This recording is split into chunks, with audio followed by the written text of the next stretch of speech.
Argentina. Para pensar, por ejemplo, si es posible consensuar un modelo de país que nos incluya a todos, que incluya también a esos casi 10 millones de habitantes cuyas necesidades básicas no están satisfechas. Son muchísimos. Casi el 30% de nuestra población vive por debajo de la línea de pobreza. Y tenemos que pensar en un país que pueda incluirlos, sobre todo sabiendo que vivimos en una Argentina que es uno de los principales países exportadores de alimentos. La idea de este programa es pensar en eso, es discutir, es debatir, es escucharnos, pero también la intención es buscar coincidencias, buscar acuerdos, buscar puntos en común. Creemos que es esencial encontrar consenso para poner las ideas en acción. Escuchar a los que saben, aprender de los que lo lograron para decidir qué país queremos y porque sabemos que no se puede perder más tiempo. Vamos a nuestro primer invitado. Aprender de los que lo lograron, decíamos recién. Y Gustavo Grobocopatel lo logró, es uno de los empresarios que más creció en los últimos años. Es vicepresidente y gerente general de Los Grobo, del Grupo Los Grobo, es vicepresidente de Agronegocios del Plata, presidente de Bioceres y muchísimas otras cosas más. Pero es básicamente un empresario que creció muchísimo en estos años, pero muchísimo. Si pudieras recordar cuándo fue que sembraste los primeros cultivos, cuántas hectáreas, y pudiéramos compararlo con lo que estás por sembrar, por ejemplo, en la próxima temporada o en esta temporada. ¿Cómo fue? La empresa Los Grobo empezó en el año 84 y en ese momento sembrábamos unas 1.500 hectáreas de agricultura en campos propios y ahora estamos sembrando 150.000 hectáreas de agricultura, la mayoría en campos que no son propios, sino que en campos arrendados o en campos donde tenemos sociedades con, digamos, gente que tiene tierra. Y pensando también en otros países, no solo en la Argentina. En Uruguay, en Paraguay, algo en Brasil. Y bueno, pero básicamente Argentina y básicamente provincia de Buenos Aires.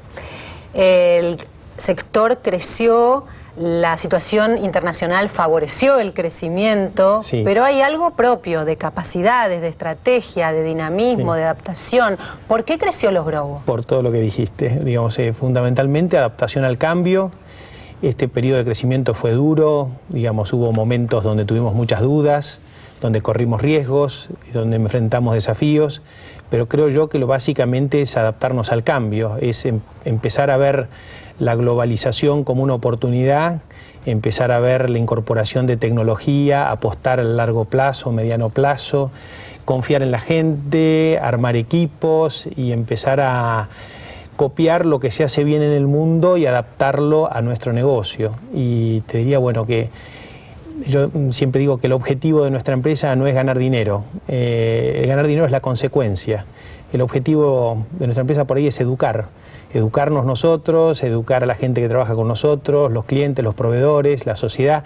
En la medida que tengamos un medio mucho más educado y de mayores conocimientos, la competitividad se da y el dinero viene solo. Y riesgos, dijiste. Claro. ¿Alguno concreto, alguna dificultad que hayas tenido que sortear? Bueno, la convertibilidad y el fin de la década del 90 con la convertibilidad y la caída de los precios internacionales, no nos olvidemos que la soja en la época de la Rúa valía $130 y ahora vale $300. Siempre digo que si hubiésemos tenido los precios de la Rúa hoy, estaríamos casi todos los productores fundidos en Argentina. Es un momento de riesgo importante. Ese fue el peor momento.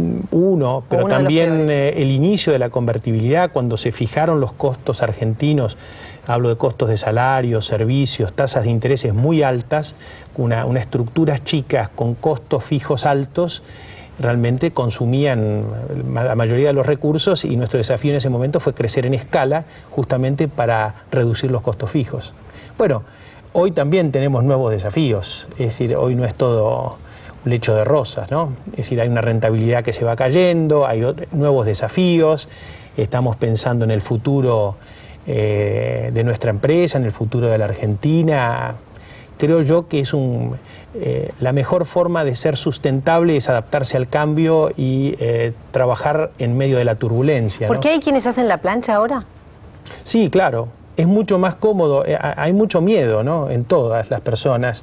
Cuando uno está frente a un escenario turbulento, hay temores. Eso es obvio, es así en la historia de la humanidad. Uno preferiría hacer siempre lo mismo de la misma manera, tranquilo. Lo que pasa es que el mundo se mueve rápido, ¿no? Confiar en la gente, dijiste. Sí, claro.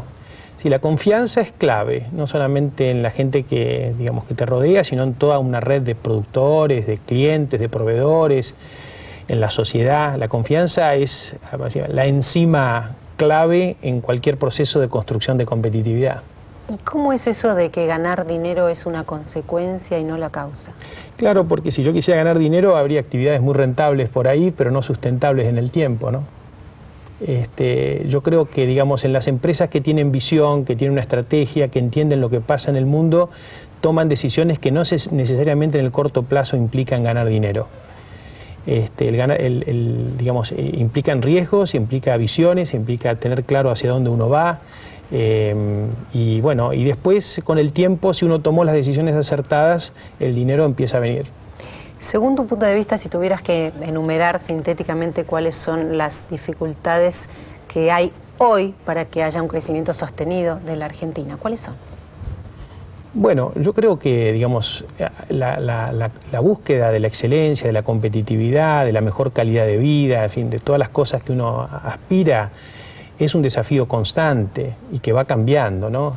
En Argentina hoy los desafíos tienen que ver con integrarse al mundo, buscar un espacio en el mundo, que el mundo te reconozca y que además se generen transacciones de todo tipo más dinámicas, generar capacidades propias, difundir el conocimiento y la innovación y buscar mecanismos de difusión activas del conocimiento y la innovación, generar reglas de juego claras para que los empresarios y la sociedad en conjunto no mire el corto plazo para defenderse de la falta de reglas, sino que mire el largo plazo. Un Estado, la construcción de un Estado fuerte, que no necesariamente es grande, si es grande mejor, pero fundamentalmente que sea fuerte, que digamos, que incluya, que permita generar igualdad de oportunidades, equidad. La construcción de un nuevo empresariado o nuevas empresas, lo que yo llamo el cuarto sector, o sea, las empresas muy integradas al medio, o sea, empresas donde se puede hacer política pública desde el sector privado, o sea, en el mundo que viene probablemente no solamente el Estado haga la política pública, sino también las empresas, las ONG hagan política pública. En fin, son muchos los desafíos en paralelo, o sea, el desafío de esta sociedad es muy grande, ¿no? No solamente Argentina, sino que tiene sus particularidades, en todo el mundo es así. Cualquiera que sea competitivo hoy no necesariamente lo va a ser dentro de 5 años. Y esa es una enorme oportunidad para Argentina, porque si bien estamos mal rankeados, si alineamos algunas visiones y le ponemos el foco en algún punto todos juntos y nos ponemos de acuerdo, probablemente dentro de 5 años vayamos a estar bien rankeados.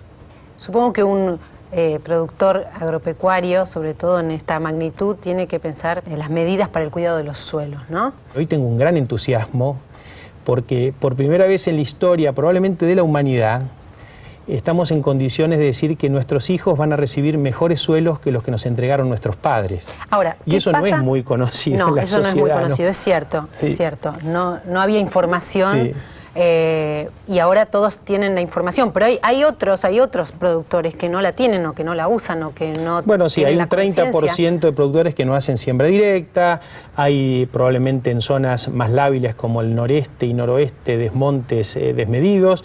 Pero la culpa no es de la soja, la culpa es de la gente, o sea, y la gente y de las reglas y de la falta de reglas o el no cumplimiento de reglas. O sea, hay que hacer foco, yo creo hoy, en que tiene que haber un ordenamiento territorial, tiene que haber reglas claras y leyes y hay que cumplirlas. O sea que no es un problema de discusión ideológica o ecológica, sino es un problema de generar normas y leyes y que se cumplan, ¿no?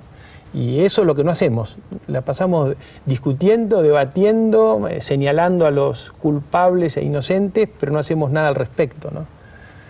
Y hablando de culpables y de inocentes, hay que hablar de los que hay que incluir. Claro. que son el 30% de los argentinos prácticamente. Sí, yo creo que Argentina particularmente se habla mucho de los que hay que incluir. Hay que incluirlos. Hay que incluirlos. Y además, antes digamos, hay que crear riqueza, porque no se puede repartir lo que no se crea. En el debate público en Argentina se habla de la distribución, que me parece fantástico, pero no se habla de cómo crear riqueza, cómo incentivar a que se cree riqueza, cómo fortalecer un sistema para la creación de riqueza.